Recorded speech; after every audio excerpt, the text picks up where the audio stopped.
Okay, here we are back. Check the Balance, political podcast by everyday Americans for everyday Americans. Jeff, you and I doing our bit. Good to see you, man.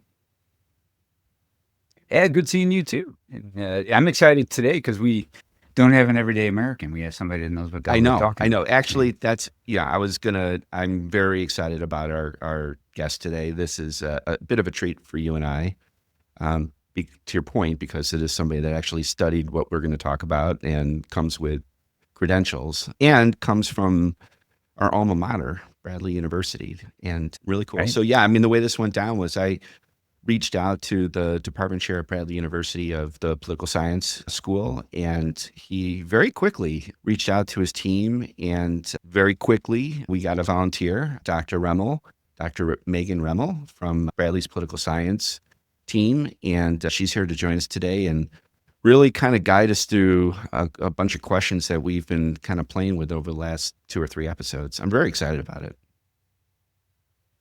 I am too. Let's get into it. All right.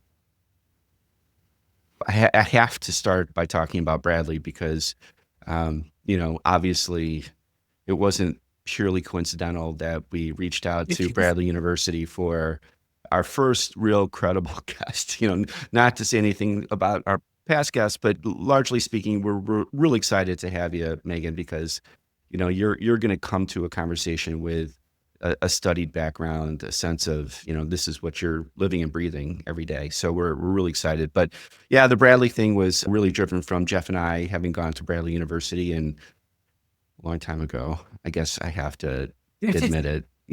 I'll say it because it's out there. 1991. Back in 1991. Yeah. No, it was Fair enough. good times. But Bradley was really good to Jeff and I and many others. So we're real excited to have you here, Megan. Thank you.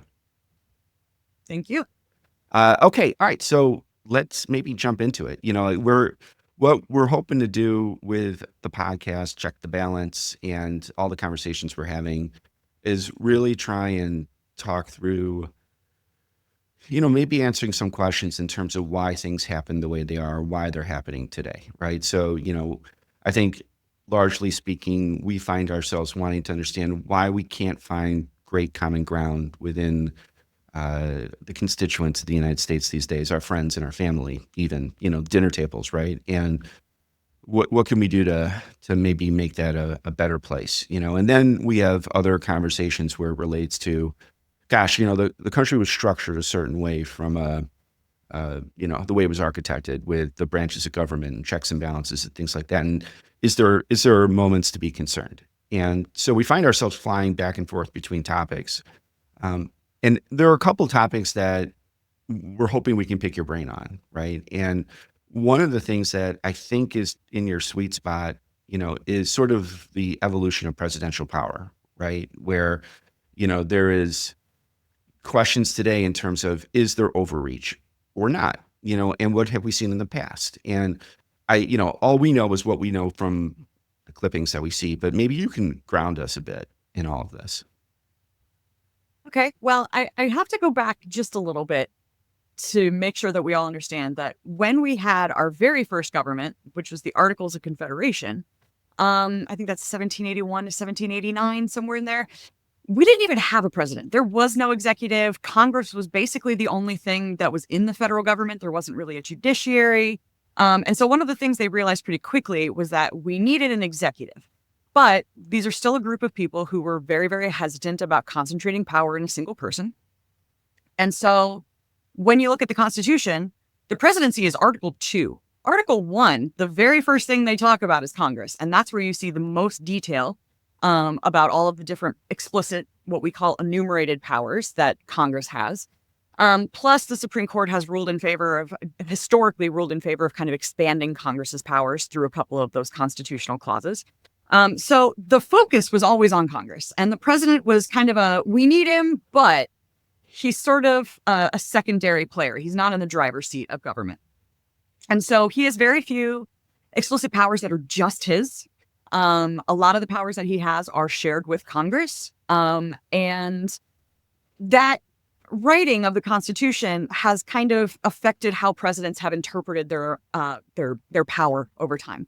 So some presidents, kind of Taft is kind of the quintessential example of this, but most presidents up until the early 20th century saw the Constitution and said, if it's explicitly there, I have the power to do it.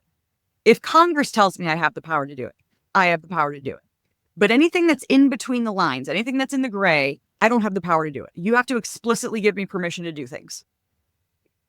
And so we get to the Civil War, and Lincoln is a little bump in this road because he says that, yes, I think that's how a president should act, except in times of significant national emergencies. And then things like suspending habeas corpus might be necessary. So he even says in some letters that he wrote that basically sometimes you have to kind of throw the Constitution out to actually save the Union, because what's the point in saving the Constitution if there's no country left for that Constitution to govern? So obviously we'll never know the counterfactual of what happens. Would he have gone back to that sort of quintessential approach to presidency just because he was assassinated so quickly after the end of the war? But his idea was there are extenuating circumstances where sometimes you need like this one person in a position to be able to do things pretty quickly in a way that Congress is not notorious for being able to do. And then when that emergency situation is over, we should go back to how things were. And then there's Teddy Roosevelt. Teddy Roosevelt takes that constitutional theory, that Taft theory, that first theory, and goes, I have the powers the Constitution gives me. I have the powers Congress gives me. And if you don't explicitly say I can't do it, I can do it. So he's the first one who starts to read in between the lines of the Constitution and starts to assert powers that aren't explicitly there in a way that just prior presidents would never have done. They just would never have considered that. And so that's generally how presidents have been kind of since the beginning of the 20th century. There have been these moves towards this last theory called the Unitary executive theory. It's not a new theory. It's been sort of a fringe theory in some of the legal circles for a while, and then it got picked up for a little bit during the Reagan administration. And then during the Bush administration after 9/11, it became really, really prominent. And it really is this idea that anything that is within the executive branch, which is pretty much the entirety of the federal government, when we think about all of the departments and the agencies and all the federal workers that are in the news right now, we are thinking about the executive branch. Well, technically, the president is the head of that executive branch. Theoretically, every single person in there kind of, sort of, to some degree, works for the president. And the rationale behind unitary executive theory is that's all mine as president. It's all under the executive branch. It's all mine. So once it kind of transfers from Congress to the presidency, once Congress creates something like the Department of Education is now under the executive branch. It's mine. I get to kind of determine how things go within that department because you put it under my purview. And so the Supreme Court is partisan. Let's be real. The Supreme Court is partisan. They're 9 humans. They are just as partisan as anybody else is. And given who is on this court, they have been friendlier towards this unitary executive theory when the argument has been made by Republican presidents than when it has been made by Democratic presidents. And so given this current Supreme Court, they get really into this idea of something called the non-delegation doctrine, which isn't something in the Constitution. It's an idea, but it doesn't appear anywhere in the Constitution. But it's this idea that basically Congress can't give away its powers to the executive branch. And so it's sort of this idea that maybe we can re-empower Congress, except Congress can't do all of the things that an agency does. Congress can't do all of the things that the rest of the federal government does. So the results of using something like the non-delegation doctrine really make it hard for Congress to actually keep the government functioning. And so when the Supreme Court starts ruling in favor of the presidency for non-delegation doctrine, it seems on the surface like it's going to help Congress, but in the end, Congress can't do that workload. There's only 535 of them, and they all have 20 staff members. Think about the size of the federal government. There's millions of people working for the federal government. A lot of people work for the federal government, and there's no way Congress can actually do that. And so that kind of just then leaves these entities inside the executive branch. And the Supreme Court has been moving towards this idea of independent agencies maybe not getting to have independent heads who are sort of immune from being fired. Some of the agencies have commissions where it has to be a certain number of Democrats and a certain number of Republicans. And so the president has to fill seats as they come available, but he can't just hire and fire them at will. Under the unitary executive theory, that doesn't matter. Congress doesn't get to decide that these people are off limits and don't directly respond to me, and these people do. They all do. They're all under my presidency. And so I think we are very much seeing the unitary executive theory operating in the Trump administration. And even during the first administration, he said that Article 2, I think he almost word for word said, Article 2 lets me do anything. And that could not be a more expansionist view of the unitary, like even the Bush administration at its most unitary executive theory never took it that far. And so this isn't new. This isn't a secret. He's kind of behaved this way through the first administration, and that is the theory under which he is operating today.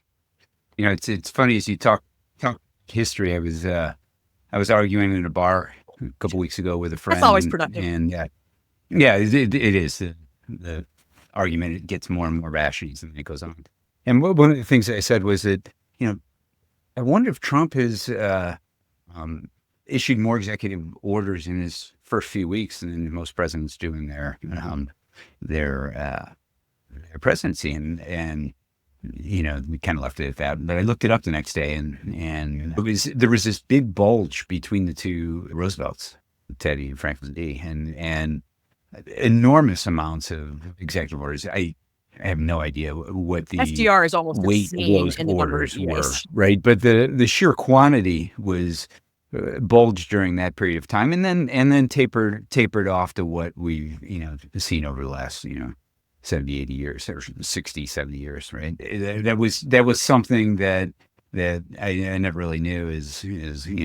I stumbled my way through history classes. I think what we have seen is like a president undoing a prior president's executive order. So you'll see a flurry of them at the beginning of an administration, but they're not creating brand new policy generally. They're kind of undoing what a prior president did. And then you get more of a slow roll of executive orders, some of which are pretty symbolic, and then some of them being more substantive. And I think in this particular administration, there's definitely been ones that have rescinded Biden era executive orders. But I think one of the reasons why we're getting so much coverage of executive orders is because there's so much, I don't know if groundbreaking is the right word, because I don't want to put an approve or disapprove on it, but there is a brand new use of executive orders here to, again, under that kind of unitary executive theory, is allowing the president to make claims that he's able, just as an individual through this proclamation, to change pretty much everything about the federal government. And so that is, I think, not something that we're historically used to seeing at the beginning of a term. But I think I want to pick up on one more thread.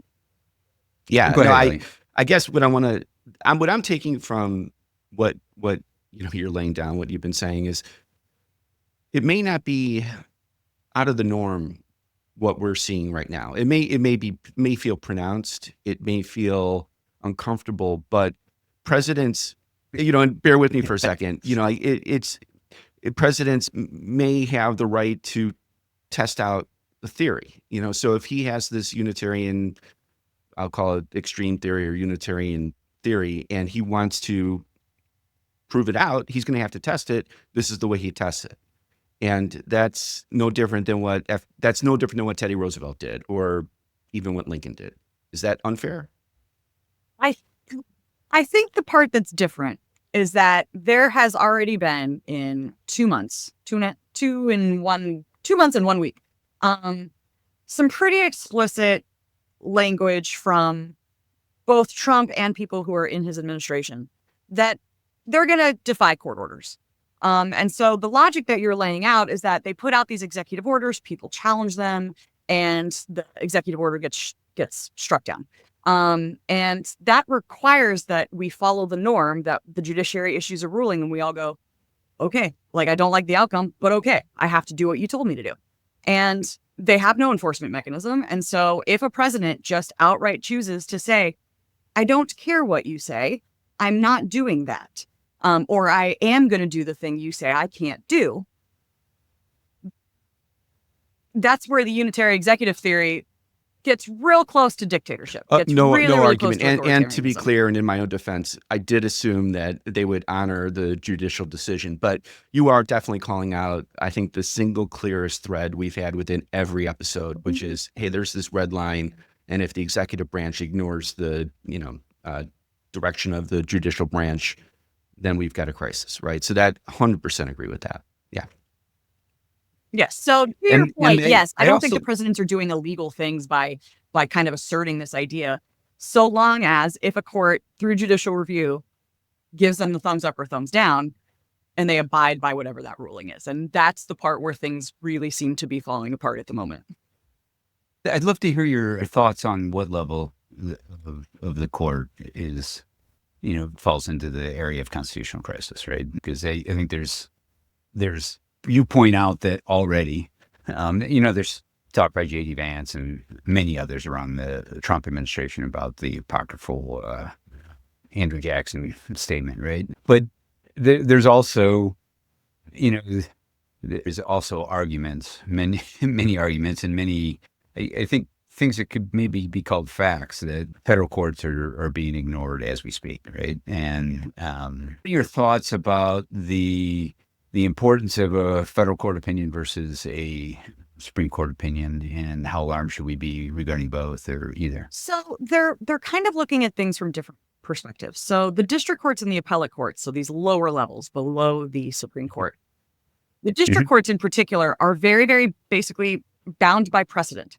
So if there is a precedent, even if the case isn't like 1-to-1, if there's some sort of logic in a prior case that fits the current scenario, they're pretty much bound by that prior precedent. So these lower federal court judges don't have as much, I think, wiggle room to make decisions, I think, the way people think they make decisions, which is just like, here's what I want to happen. They're really, really bound by precedent.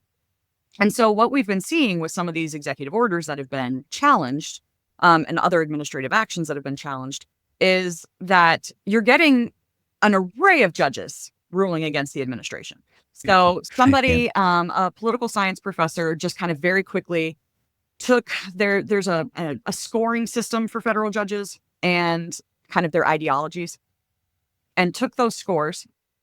And usually you can use those scores to predict how somebody's going to rule in a case.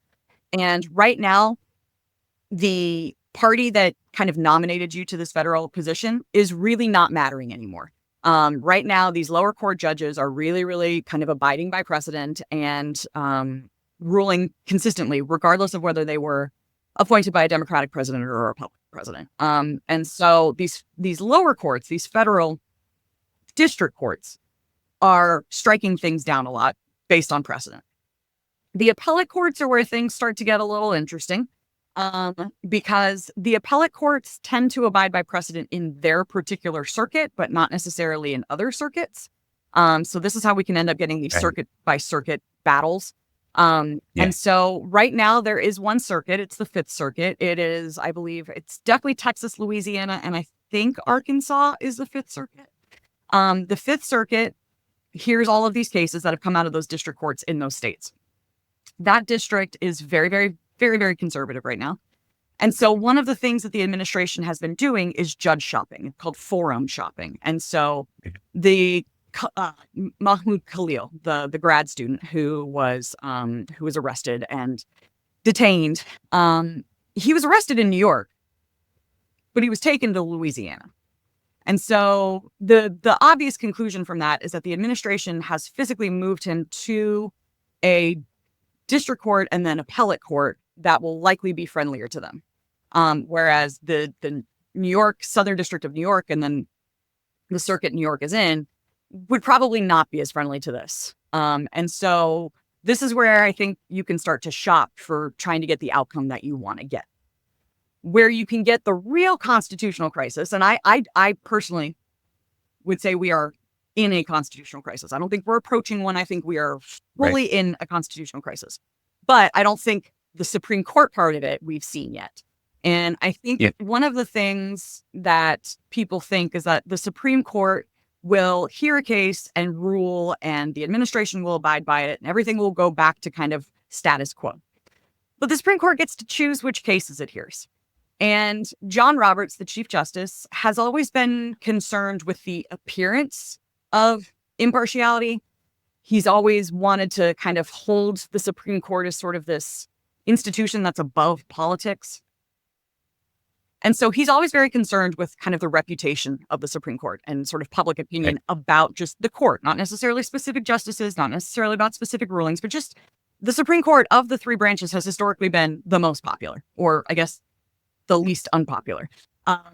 And so he's always been very, very concerned about that. And I think there are a couple of other justices that have a bit of that concern right now. And so they get to choose which cases they hear. And so the Trump administration could take some actions. A district court could rule one way, an appellate court could rule a particular way. Somebody appeals it up to the Supreme Court. The Supreme Court can just refuse to hear the case. And I think that they will possibly refuse to hear cases where they think that if they rule against Donald Trump and the administration, that the administration will not abide by their ruling, because they don't want to publicize the fact that they don't have any actual power, like hard power. Right. It's all this norm, soft power stuff. And so I think they're going to avoid cases where they think that they would need to rule against Trump, but Trump's not going to abide by it. And so we may not get that defying a court order the way that I think we're all thinking about it, but it ends up being for the same reason, because we're worried he's going to defy. You just actually answered. So the Supreme No, you answered a question that Jeff and I sort of toggled around during the deportation of those prisoners to, I want to say it was El Salvador, where there was El Salvador. Yeah, I think it was a district level ruling, and they, pretty much ignored it. In my head, honestly, I thought, well, until it hits the Supreme Court and they ignore a Supreme Court order, it's not a crisis. But I think what I'm hearing you say, if I apply it to real life, is that no, that's not true. If they ignore a district or an appellate level decision, that's a crisis. That's in and of itself a crisis. Yes. Yeah. I mean, I can't obviously divine why they chose not to take a particular case.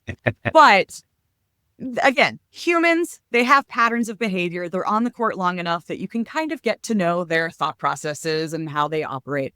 And so it seems highly plausible to me. And I think if you asked a lot of people, especially the political scientists who study more judicial politics directly, that they would say that just because the Supreme Court doesn't take a case, that doesn't mean that they agree with the existing decision at the lower court, which is what would stand, but they're afraid to take the case for the consequences of it. So the cases they do take might be ones where they think it's not a big enough deal to the Trump administration to defy the order. So that it's kind of low enough hanging fruit that they can rule against the Trump administration, which reinforces that idea of kind of their legitimacy, because it is a 6-3 conservative liberal court, and 3 of those justices were appointed by Donald Trump. So that does give them a little bit of this veneer of impartiality and legitimacy without the risk of looking like a weak institution because your president doesn't abide by your court ruling. So I think they're going to be particularly strategic in which cases they actually take. Yeah. I want to step back to a word that you've used a couple times in relationship to defying court orders. And I used a different verb, or a pretty strong verb there, but you talk about the norms abiding by federal courts and Supreme Courts. I've never thought of that as a norm. I've thought of that as the kind of the law of the land, right? That, to be honest with you, I read the Constitution for the first time about 2 months ago, for reasons that are maybe obvious, but to hear you use the word norm a couple times, and I get that there's no force, right? Going back to the Andrew Jackson, I suppose, a quote, but how do they enforce it? But I think my understanding is that it goes far beyond norms, right? That it's in the Constitution, and maybe I have to read it again, that it says that the court will determine what's constitutional, and I guess there's an implication there that if they declare it unconstitutional, then we shouldn't do it, right? And that seems like the law of the land. Well, so I'd love to hear if we your think back slicing to an of that. intro to American government class, one of the things when you talk about the judiciary, you're going to have to talk a case called Marbury v. Madison, just one of these kind of foundational cases. And in that case, the Supreme Court made a power for itself that does not actually sit in the Constitution. It's this power of judicial review. It's the power for the courts to determine whether the actions of the other 2 branches are legal, either by statute or by the Constitution. And so that phrase judicial review, the idea of judicial review, isn't really in the Constitution. It is from this one court decision where John Marshall, who was the Chief Justice at the time, brilliantly actually kind of, it's a complicated case and the legal quirks of it are odd, but in the end actually kind of limits the judiciary's power in that particular case by saying that under this particular law that's in question in that case, they don't have the power to do anything in this circumstance, but it's because they're interpreting the legality of that law. And so they sort of say, we have this power of judicial review. And the rest of us went, okay. That seems like, as you were saying, it seems like it's just sort of a logical part of what government should be. And I get that it's a rule of law thing. I agree. However, if you were to take a political theory class, one of the things you have to kind of decide on is like, what are politics? What is government? And one of the things you can use is who has the power of like coercion, who can make you do stuff, who actually has the capacity to force you to do things like pay taxes, for instance, and to not speed, and to abide by court orders. Yes, I could put a lawyer from the Department of Justice, I could hold them in contempt and I could fine them, or I could put them in jail for the weekend. I can't do that for the upper administration. It's never going to happen. No judge in their right mind would ever do that. And the DOJ lawyers are representing these clients, basically. They're representing the Department of Justice, which is representing the White House. And so the tools that you have available, even by force for the courts, are pretty weak to begin with. And there's nothing that really says in the Constitution, you have to do what a court tells you to do. Again, it's just kind of this societal agreement we've all come up with that that's the power that they have. And it's not drones and it's not weapons and it's not like fortified vehicles and police dogs. It's not that kind of power. But we say that you have this power to make us do things even if we don't like it. And that's a power, but it's a very vague, nebulous power.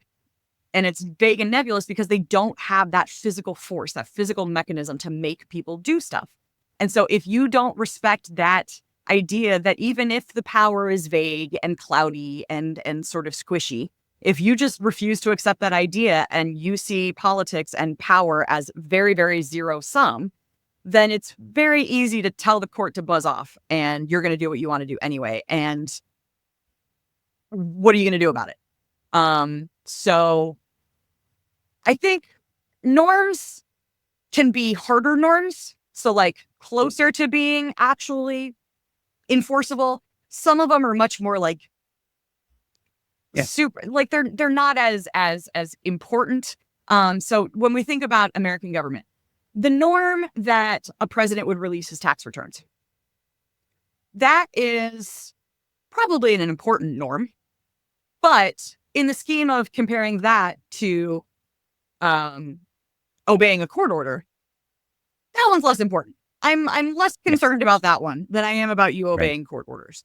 And so it's an important norm to be sure, but because it just doesn't have that actual force mechanism behind it, it still kind of ends up operating as a norm. Yeah, I want to connect the dots on a couple of things because I'm feeling a segue. And we have been talking about the fact that the judiciary branch, its powers, respect, and ultimately, I think whether we're talking about the judiciary or any other branch, it's about the people respecting their government. Whether it's respecting whatever the branch is, the people have to believe in their government. They have to believe in the strength of the government, the power, the innate power of that government and that branch. And I think one of the things that's at the heart of what we're trying to do here is reinstill some sort of faith within the people of what is the government or the United States, right? In the sense that what's at risk here is that there's so much cynicism within the United States population. There's so much adversity within the United States population that you're not going to get the respect. You're not going to get people supporting the government and the intent of the government. And so earlier before the show, we were talking about what I consider the 3-4 things that are jeopardizing or creating weak links within the, how people feel about our government. And in a different episode, we'll talk about Citizens United and Fairness Doctrine, not here today. But to me, one of the other things are things like term limits. The fact that you have career politicians and there's, a great argument to say that those those politicians are no longer working for the people, they're working for something else. And to the extent that we could talk about things that are compromising how people feel about their government, whether it's term limits or not, I'd love to get your opinion on that. So there are a lot of things in political science where we don't agree on things. One of the places where there's pretty universal agreement is term limits, and that is that they backfire. So the research that we have for term limits has to come out of the states because the Congress is not term limited. But off and on throughout history, state legislatures have had term limits, and close to a dozen maybe right now have some sort of term limit on one or both chambers of their state legislature. And so we have to do this research at the state level.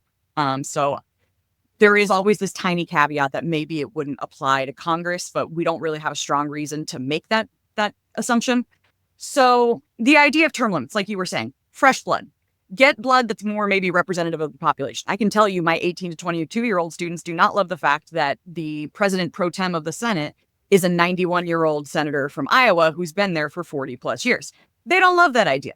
And so term limits are supposed to be this way to get kind of a new group of people with new ideas and new connections to their constituents and who haven't had decades to build up relationships with interest groups and with power players and lobbyists and things like that, so that we're more confident that they're actually working on behalf of their constituents versus these other interests that aren't actually electing them, but seem to be the power behind them. So the idea behind term limits makes sense. It really, really makes sense. However, they seem to backfire in pretty much every possible way at the state level anyway. So one of the things we see is that the people who run for office are just different from people who don't run for office. I've told my students before, I have a PhD in political science. If you ever see me running for office, it's because I'm being blackmailed. Like I have no interest whatsoever in ever running for office. And so there are some people who, and I have students who are they're already, I'm going to be a member of Congress. Like from the start, they have wanted to be an elected official. And so the group of people who want to run for office is just different. And so it's not like you have a huge pool of people, of brand new people every single time. What you can end up getting is basically musical chairs of people serving in different positions and never leaving government. They're just in a different part of government. So they're going from being a city council member to a state rep, to a state senator, to the superintendent of education, to the governorship. Like they're just hopping around these different offices. So even if they're in different places, you still kind of have the same players involved over time. So it doesn't really seem to bring in kind of new blood, for instance. Another issue that pops up with them is we all have been in workplaces where there's that one person you have to go to because that person knows all the old computer systems work and knows, okay, yes, this is what the policy procedure says, but if you do it this way, it'll happen faster. Like that person who is just so full of institutional knowledge that when they leave, your whole workplace implodes, right? If we remove these kind of longer serving legislators, you lose that institutional knowledge. And so these newer legislators who are coming in for their 6, 8, 10-year terms, they've kind of lost this institutional connection. But you know who's always there with their loving open arms? Interest groups. They're always there to help provide you some of that institutional knowledge. So in states that have term limits, interest groups seem to actually have more influence rather than less influence. Because you got to turn for somewhere. And if you're in a citizen legislature where you don't have much in the way of like staff, you're not paid all that much. I mean, in New Mexico, you pay to be a state legislator. You got to go somewhere for like cheap, easy information. And the interest group is just right there. So interest groups are more powerful. The kind of churn that you get in the state legislature means that the governor's office, especially in states like in Illinois, where the governor is not term limited at all and could theoretically just continue to stay in office, it tends to shift power towards the governor because there's just so much kind of turnover in the state legislature all the time. Yeah.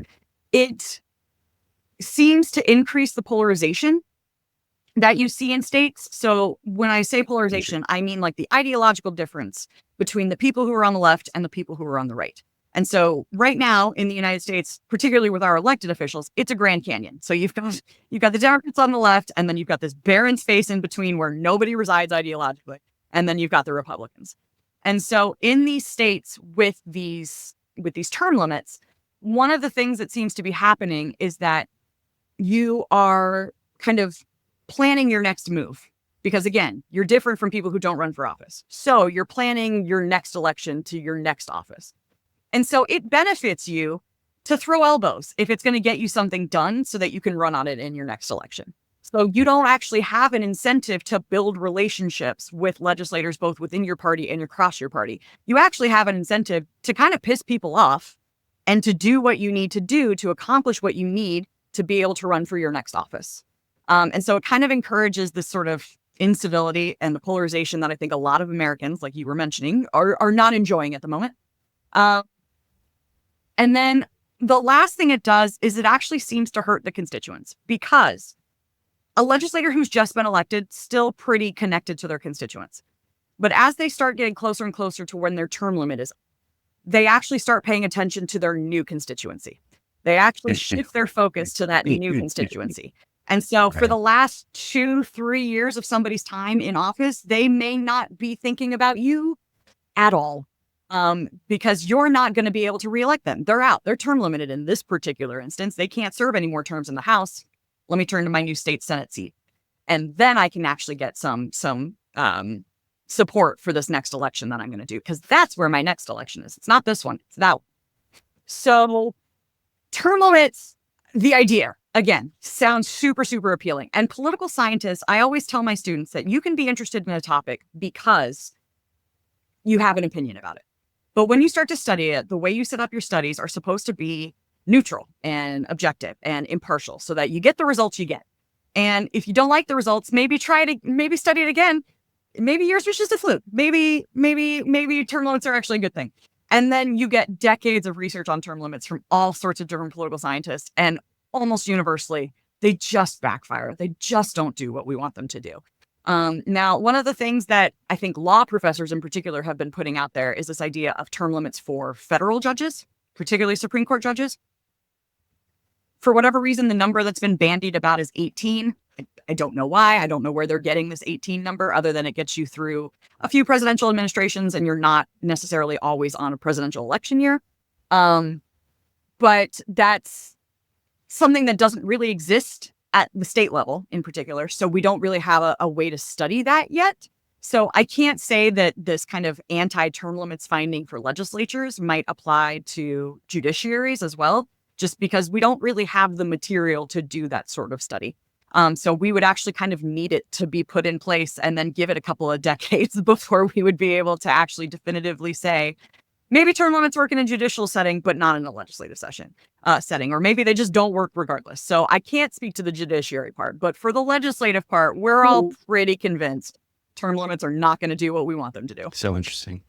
The question I'd like to ask is, and there's social media and, all the other answers to the question, right? But from a political science perspective, what are the things that, if you had the magic wand or were king for a day, and we might have those again, right? So consider it. What causes the extreme polarization from a political perspective, and a structural political perspective, and what could be solutions from a political science perspective to the extreme polarization that leaves the middle, barren ground? So given that we are, for a number of reasons, locked into this two-party system, when we have kind of more moderation in our two parties, you actually then end up with a Democratic Party that has a mixture of kind of liberals and conservatives. And you'll have a Republican Party that's kind of a mixture of liberals and conservatives. And so before basically the civil rights movement, the Democratic Party had liberals and conservatives inside of it. And the Republican Party had liberals and conservatives inside of it. And so the parties can work together much more easily there because there's so much overlap between the kind of liberals of the Republican Party and the conservatives of the Democratic Party. So there's enough overlap there where government seems functional and bipartisan, and they're friends and they go out for drinks afterwards, and they're like Tip O'Neill and Reagan, and they're just having a whiskey at the end of the day, right? So one of the things that happens, we've had 6-party systems. And what I mean by that is we've had 6 of these 2-party systems where the parties are made up of different people. And then when we go to a new party system, it shuffles about who's belonging to the Republicans and who's belonging to the Democrats. And so starting with the civil rights movement in the 1960s, you had a lot of conservative Democrats who were historically from the South, who oftentimes were kind of white segregationists. They start to realize that this influx of younger Democrats who are more concerned about kind of social welfare issues are drowning them out in this party. And so they say, okay, I'm no longer a Democrat and now I'm a Republican. Well, you get this influx of basically a conservative ideology into the Republican Party. And so the liberal Republicans go, well, I don't feel like this is my home now. And so they go shift over to the Democratic Party. And so polarization in and of itself doesn't have to be a bad thing. So we've got this sorting now. So for us as voters, when we go vote, if a D is behind someone's name or if an R is behind someone's name, we know what that means. It's not a guess about, are they a conservative Democrat or are they a liberal Democrat? Are they a conservative Republican or are they a liberal Republican? They're either liberals and Democrats in varying degrees of liberal, but liberal, or varying degrees of conservative. And so this sorting, which is kind of the first step towards getting us towards polarization, isn't necessarily a bad thing in and of itself. But I think one of the things that if you have to point to a certain event or person that kind of got the polarization train running, it would be probably Newt Gingrich in the 1970s. Newt Gingrich got into Congress in the late 1970s and plotted for 15 plus years to get the Republicans to take control of the House of Representatives because they hadn't had control of it since basically World War II. And so it was this slow burn of building up these kind of donor networks and these kind of think tank institutions and recruiting candidates and making sure that everybody kind of presented a united front as the Republican Party, and in particular, his kind of ideological version of the Republican Party. And it worked. It absolutely worked. In 1994, you get the Republican Revolution. The Republicans just absolutely demolished the Democrats in that election. It's not to make you guys feel old, but it's about the first election that I genuinely remember, like, the details of. And I just remember looking at it going, well, this seems embarrassing for the Democrats. And so the tools that he used worked, which then kind of encourages you to keep using those tools. Like you have no incentive now to engage in bipartisanship when your tools are working. And if you look at the kind of growth in polarization over time, just like we have that ideological measure for judges, we have the same one for Congress. And it's for every member of Congress since 1789. It is quite the data set. And when you look at it, when you look at the shift in ideology, the Democrats, basically since the 1960s, once those kind of conservative Democrats left for the Republican Party, they're just a real boring center-left party. It's the Republicans that in especially the last 20 years, but definitely last probably 40 years total, they're the ones that have gotten significantly more conservative. And I think it's a lot of times because of the tools that they have chosen to use. So if we think of something like the Hastert rule, Denny Hastert was Speaker of the House, had a kind of infamous ending to his political life, given that he got into significant legal trouble. But when he was Speaker of the House of Representatives, the Hastert rule was, I do not bring a bill to the floor for a vote unless I can pass it with just my people. So there's no effort to get a single Democrat on board. And so you get somebody like a Mitch McConnell who will hold up a Supreme Court nomination for 9 months, but then allow a Supreme Court nomination to go 6 weeks before an election. And so the rules by which some of the politicians are playing have gotten to be more, for lack of a better term, aggressive, shall we say. And I think one of the reasons why you've seen the polarization happen maybe more on the Republican side is that the Republicans are more willing to use those tools than the Democrats are. The Democrats are just much more of these kind of let's build relationships and a consensus. And I heard Congressman Raja Krishnamurthy, he represents one of the districts in Illinois. He said about this current administration, we'll work with them when we can and oppose them when we must. If this is the reverse, you would not hear a Republican say, we'll work with them. That's not, certainly not all. Those are not the vibes in the Republican Party right now. So the Republicans, in an effort to get control of government in a very successful way, were willing to play dirtier. I'm not saying they did things that were illegal, but in terms of like breaking norms, for sure. This as a junior senator from Texas, you were supposed to keep your mouth shut for probably your first term in office. And Ted Cruz was like, nah, 2 months in, I'm going to do a filibuster. Like you just get this encouragement of sort of breaking all of these norms that would allow these relationships to be probably more behind the scenes working. Like they might still criticize each other in public, but you might still have those kind of relationships that we had behind the scenes when we think of people like Tip O'Neill and Ronald Reagan. But when you get burned so publicly all the time in really embarrassing ways, you have no incentive to work with these people anymore.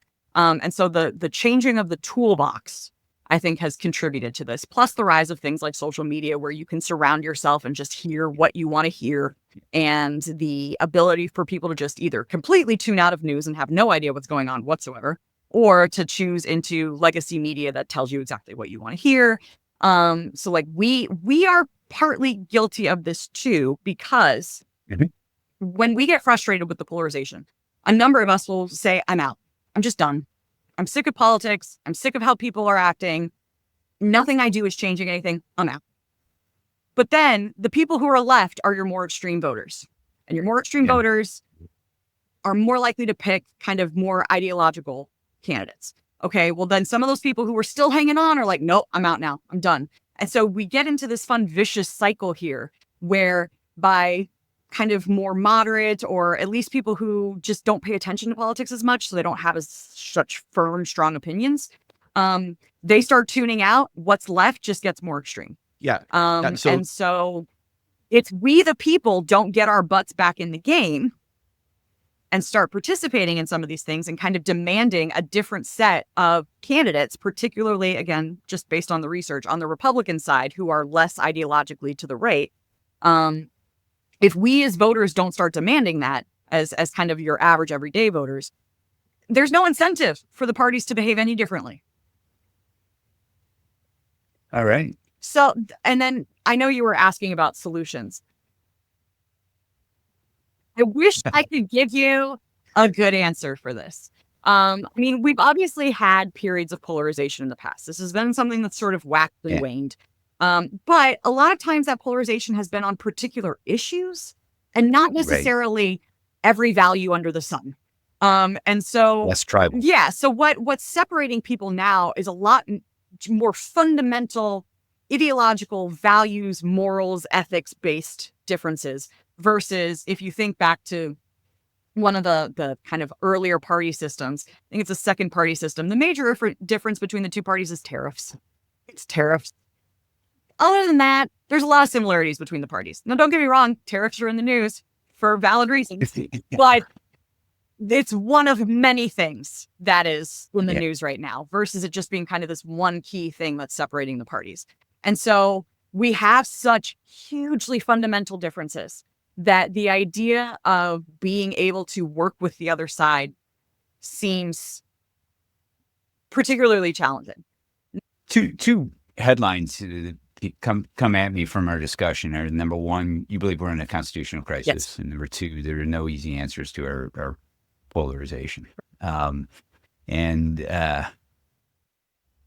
What that's not great. That's why we started a podcast, right? Those two things, right? What gives you cause for optimism? I just have to preface this by saying I'm genuinely just always in my life a glass half empty kind of gal. So preface that is just who I am as a person.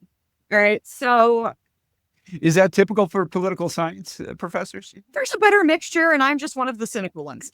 Okay, fair enough. But I'm that way in every part of my life, so at least it's consistent. Yeah, that's good. I do. Political scientists have a pro-democracy bias, little d democracy. All right, that is our bias. There are political scientists who are conservative. There are political scientists who are liberal. But the one thing that kind of unites us all is a pro-democracy bias. And the existing research, the data sets we have, the comparisons between our political parties and political parties in other countries, the Democrats, like I mentioned before, are a boring, vanilla center-left party. They are bland by world standards. Even though they're the longest lasting political party in the world, they're a Just boring for the party. record, this is how she's starting her optimistic view. Yeah. Touche, Elliot, touche. So what we are seeing right now is that the Republican Party, and I'm not saying conservatives, I'm saying the Republican Party and people who call themselves Republican, they are, in terms of their party platforms, in terms of the types of legislation they're introducing and the types of restrictions on voting they're supporting. And if you look at public opinion data right now, like 70% of Republicans saying that they would support President Trump defying a court order. If you look at that stuff, that is a party that is on the scale of something like the AfD in Germany, which is the Alternative for Deutschland, which is the significantly far right party. And even J.D. Vance was over in Germany talking about how Germany needs to be more accepting of the AfD, despite the fact that the AfD does have some neo-Nazi vibes. And so I think one of the things that needs to happen is that conservatives who are unhappy seeing how their policy goals are being achieved, I think it needs to be a group of conservatives saying the ends do not justify the means. I think we need to have a group of conservatives who start to say that, yes, maybe these are the policy outcomes we prefer, but this is not the process to do it. Ruling by executive fiat, ignoring court orders, trying to limit your competition's ability to participate in elections, none of that is the right way to get these policy outcomes that we want. And so for me, I find that that's where my hope lies, is in conservatives who are looking at the means the Republican Party are using and saying, no, I maybe want this policy outcome, but I need to do it in a different way. And so that's the group of people that I'm kind of putting my hopes on. And it may be a while for some of them to kind of come to that moment. Yeah. It may be that they need to be really personally negatively affected by one of these actions. But that's the group of people where because obviously the Democrats, liberals are just not on board with any of this because they don't like the policy outcomes. They also don't like the policy means. But for the people who do support some of these policy outcomes, I need kind of a critical mass of them to sort of have this understanding that for us to still actually be a democracy, which is admittedly a frustrating system for government. Right. That messy. For us to still be a democracy, we got to go back to the messiness. So if we want to get these outcomes, we got to fight with the Constitution that we have and with the laws that Congresses have passed in history and a court that we respect. Like that's the way we have to get these policy goals. And so I need a significant number of conservatives to kind of coalesce around this idea that the process matters, that the ends don't justify the means, that kind of abiding by this, to y'all title, this checks and balances, this separation of power system that we have, this federalist system that we have, that we need to go back to those tools and work hard and convince people that these are the right policy outcomes so that they'll support it, not force it on them from above. So those are the people who I'm interested in having conversations with, because those are the ones who I think are the ones who might be able to influence their members of Congress, because members of Congress are going to listen to who votes for them, frankly. And so if those are the people who start putting pressure on their members of Congress, or if those are the people who start participating in protests or boycotts, if those are the people who are no longer supporting the policy outcomes, even if they like them, those are the people that I think have the strongest ability to affect the behaviors of some of the people in office right now. Not all of them, but some of them. Right. I want to. I know we've taken an hour of your time, and I want to be respectful of that. And I first want to just say thank you. I really appreciate the time that you spent with us. No, thanks for having me. I learned some stuff today, which I do every day, but I learned more than I usually do. And thank you for that. I appreciate it. Makes me proud to have gone to bed. Oh, yeah. No, Braves. Yeah. Mission accomplished. Megan, honestly, mission accomplished. I really, really appreciate your voice here today, your words of wisdom. It's been really cool to talk. So thank you so much. Great. Thanks for having me. I'd be happy to do it again. Perfect. All right. And I have a feeling we're going to have plenty of material to work. Always the case. Well, that was awesome. It was awesome. Really, really, really appreciated that conversation. Learned a ton. And I'm excited about Yep. what we have in front of us because there's more of that to come. But with that, let's sign off. Thank you, everybody, for joining us for another Check the Balance episode. A reminder, tell your friends to subscribe to the YouTube channel, also on Instagram, X, Facebook, and TikTok. So we're all over the place. And of course, our website, checkthebalance.com. And coming very soon, we will be on your nearest podcast channel. So much more to come. Thank you, everybody, and we'll talk to you real soon.